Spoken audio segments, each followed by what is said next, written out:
Hello అండి, welcome to Poorna's world. ఈ వీడియోకి సంబంధించి ఫుల్ వీడియో చూడాలి అనుకునే వాళ్ళు పూర్ణాస్ వరల్డ్ యూట్యూబ్ ఛానల్కి వెళ్తే అక్కడ ఫుల్ వీడియో ఉంటుంది, చూడండి తప్పకుండా. 20 రూపీస్ 10. ఇది మాత్రం కొత్తిమీర మాత్రం చూడండి ఇంత ఇచ్చారో, 4 కట్టలు కలిపి 30 రూపాయలు.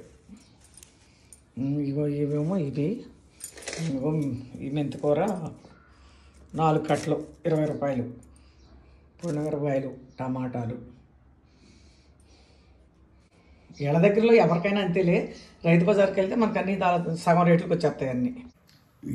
ఇవి ఎండు బఠానీ కాయలు అనమాట.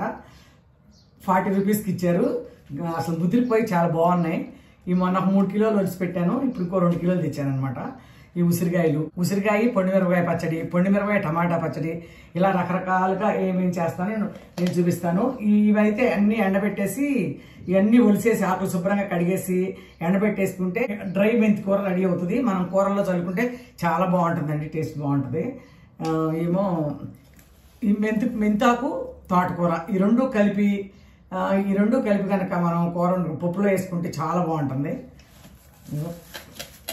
కరివేపాకు 10 రూపాయలకి ఇచ్చారు. ఇదంతా ఇట్లా దూసేసండి, కవర్లో పెట్టి ఫ్రిడ్జ్లో పెట్టుకుంటే 10 డేస్ అయినా నిల్వ ఉంటుందండి. ఇలాంటి కొన్ని చిన్న టిప్స్ అన్ని నాకు తెలిసి నేను చెప్తాను, పోస్ట్ చేస్తాను. ఈ వీడియో మీకు నచ్చినట్లయితే లైక్ చేయండి, మీ ఫ్రెండ్స్కి రిలేటివ్స్కి షేర్ చేయండి, సబ్స్క్రైబ్ చేయడం మాత్రం మర్చిపోకండి. Thanks for watching.